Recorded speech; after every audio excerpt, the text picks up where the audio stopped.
Halo semuanya, perkenalkan nama saya Fadli Novel Rahman dengan NIM 1821943 dari jurusan Sistem dan Teknologi Informasi ITB akan menjelaskan tentang kompresi lossy dan juga differential pulse code modulation. Sebelumnya, saya akan menjelaskan apa sih yang dimaksud dengan kompresi lossy itu sendiri. Saat melakukan kompresi lossless, terdapat batasan kompresi yang dapat dicapai.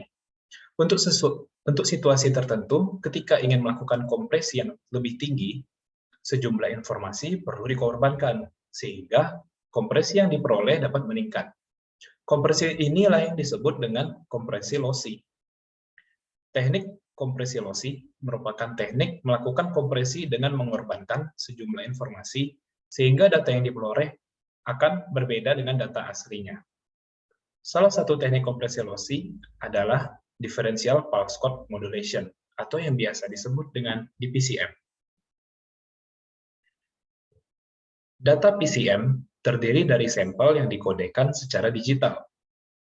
Dalam sebuah sinyal digital, terdapat frekuensi yang berbeda-beda di dalamnya. Frekuensi tersebut akan berubah-ubah. Ketika sinyal tidak memiliki frekuensi yang tinggi, sinyal tersebut berubah secara perlahan-lahan sehingga sampel memiliki nilai yang hampir sama. Kemudian, nilainya dapat diprediksi menggunakan nilai sampel saat ini dan juga nilai sampel sebelumnya. DPCM bekerja dengan melakukan prediksi yang sederhana. DPCM mengirimkan perbedaan antara hasil prediksi dengan nilai sebenarnya atau nilai asli. Dapat dilihat ilustrasi pada gambar. DPCM hanya mengirimkan perbedaan-perbedaannya saja, yaitu pada gambar yang di sebelah kanan. DPCM ada dua, yaitu open loop dan juga closed loop. Yang pertama yang akan dibahas adalah open loop DPCM. YN itu adalah sinyal yang sekarang, dan YN-1 adalah sinyal sebelumnya. Kemudian, differencer akan mengurangi YN dengan YN-1 dan menghasilkan DN. DN inilah yang kemudian dikuantisasi dan akan didapatkan nilai dari DQN. Pada decoder, adder akan menambahkan YN-1 dengan DQN. Namun, decoder ini tidak memiliki YN-1 karena nilai Y itu ideal, sehingga secara teori tidak dimungkinkan. Dan jika dijalankan, hasilnya akan jelek. Maka dari itu, terdapat closed loop DPCM yang basisnya tidak dari YN, yaitu dari DQN. Berikut ini adalah ilustrasi dari DPCM open loop.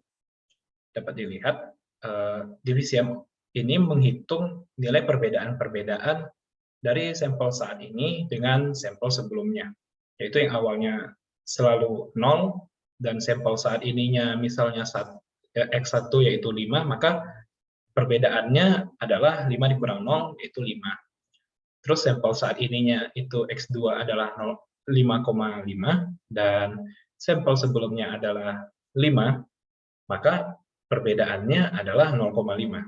Nah, DPCM ini mengirimkan nilai perbedaan-perbedaannya saja. Selanjutnya, ini adalah proses dari closed loop DPCM. Yang pertama, pada encoder, yang dihitung adalah nilai YN, yaitu sinyal hasil sampel. Kemudian differencer. Pada differencer, YN itu dikurangi dengan Y topi N-1 yang didapatkan dari prediktor. Namun pada awalnya Y topi N-1 itu bernilai 0. Nah, kemudian hasil pengurangannya itu menghasilkan nilai DN. Lalu dikuantisasi menghasilkan DQN. Kemudian pada adder itu akan menjumlahkan nilai DQN dengan Y topi N-1 yang nilainya 0 tadi. Sehingga prediktor yang akan digunakan untuk nilai Y selanjutnya adalah senilai DQN. Jadi pada pengulangan yang kedua, untuk YN yang kedua, nilai dari Y topi N-1 itu adalah senilai dengan DQN. Nah, proses tersebut akan berulang-ulang untuk mendapatkan nilai DQN berikutnya. Kemudian pada decoder, DQN yang didapatkan ditambahkan dengan Y topi N-1 yang awalnya adalah 0, menghasilkan Y topi N. Kemudian prediktor selanjutnya adalah Y topi N-1. Untuk lebih memahami proses dari open loop dan juga closed loop di PCM ini, coba perhatikan tabel berikut ini.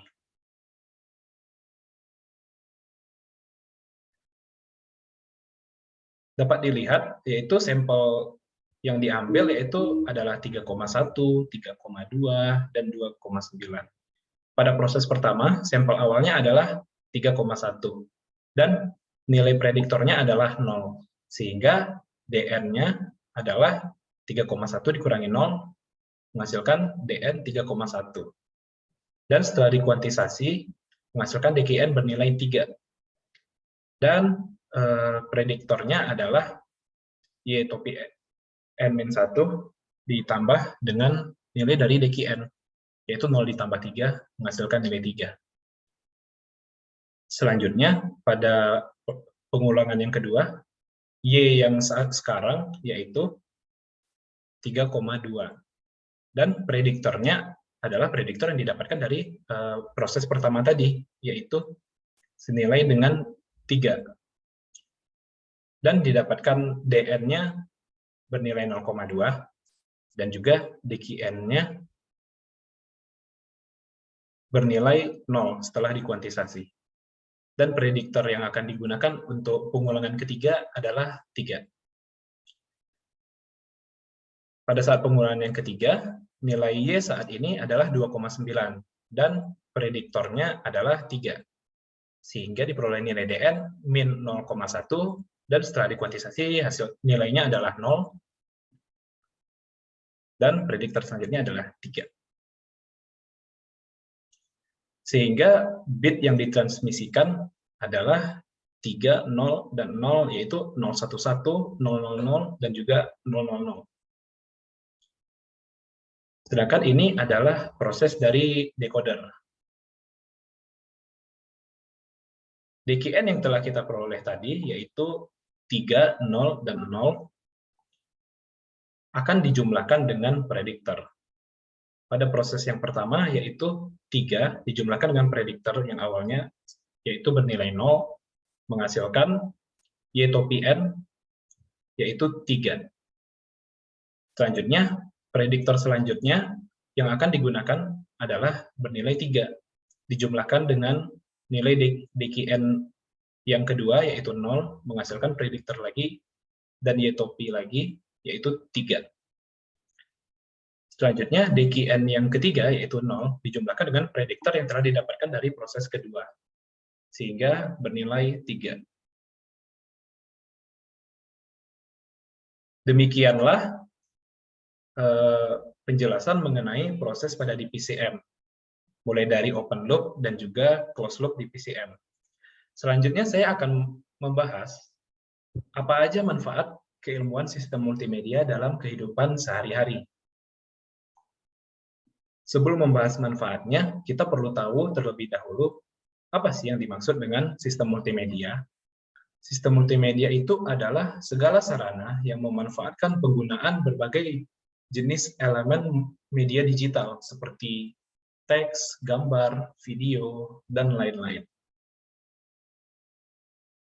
Tanpa kita sadari, keilmuan sistem multimedia banyak kita temukan dalam kehidupan sehari-hari. Setiap orang menggunakan sistem multimedia dengan alasan dan tujuan yang berbeda-beda. Multimedia digunakan sebagai hiburan, pendukung kegiatan sehari-hari, sarana berkomunikasi, atau bahkan ada yang menggunakan multimedia sebagai pekerjaan sehari-hari. Sebagai mahasiswa, multimedia sangat bermanfaat dalam kehidupan sehari-hari. Misalnya menonton video pembelajaran yang ada lewat berbagai platform seperti Edunix, YouTube, dan lain-lain. Kemudian, pada saat mengikuti perkuliahan melalui video conference seperti Zoom, Google Meet, Teams, dan tidak hanya itu, keilmuan sistem multimedia juga bermanfaat dalam kegiatan seperti merekam video tugas, merekam audio untuk pembuatan video, mengambil gambar, melakukan kompresi terhadap video, mengkompres gambar, sehingga file-file tugas yang diberikan dapat disubmit pada form yang kadang-kadang memiliki batas maksimal file yang kecil. Selain itu, multimedia juga digunakan mahasiswa untuk hiburan, seperti mendengarkan audio lagu, dan juga menonton film. Manfaat multimedia selanjutnya adalah mempermudah komunikasi. Berbagai macam sarana multimedia dapat digunakan untuk berkomunikasi, misalnya video conference, Teams, Zoom, yang digunakan selama perkuliahan oleh mahasiswa maupun dosen untuk mendukung pembelajaran selama pandemi. Media-media seperti itu sangat mendukung kegiatan, misalnya untuk melakukan kerja kelompok, mengumpulkan tugas, ujian, melakukan telepon, chatting, dan lain-lain. Selanjutnya adalah membantu mempermudah pekerjaan. Dengan adanya sarana multimedia seperti video conference, Trello, Slack, Google, dan lain-lain, sangat mempermudah pekerjaan mahasiswa, programmer, dan pekerjaan lainnya, karena kita dapat membahas suatu pekerjaan tanpa harus bertemu secara langsung. Orang-orang dapat mempresentasikan tugasnya atau pekerjaannya hanya dengan mengikuti video conference dengan melakukan share screen dan juga open cam. Selain itu, manfaat multimedia yang sering kita temui adalah mempermudah penyampaian informasi. Ketika berpergian dan melihat jadwal keberangkatan penumpang pesawat, kita dapat melihat informasi penerbangan secara lengkap melalui layar yang disediakan di bandara. Atau misalnya pada saat memesan menu pada restoran cepat saji, pelanggan dapat melihat daftar menu yang ditampilkan secara jelas di belakang kasir. Pelanggan dapat melihat secara jelas berbagai macam menu dan juga harga yang disajikan pada restoran tersebut.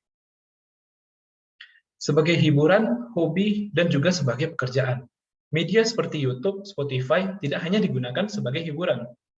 Bagi sebagian orang, misalnya konten kreator atau musik kreator, media tersebut merupakan sarana untuk menyalurkan hobi, di mana dalam membuat konten YouTube diperlukan beberapa media, misalnya mikrofon, kamera, komputer yang memadai, dan lain-lain.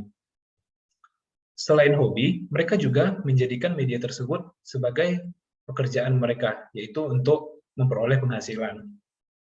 Tentu saja, keilmuan sistem multimedia sangat berperan dalam pekerjaan mereka.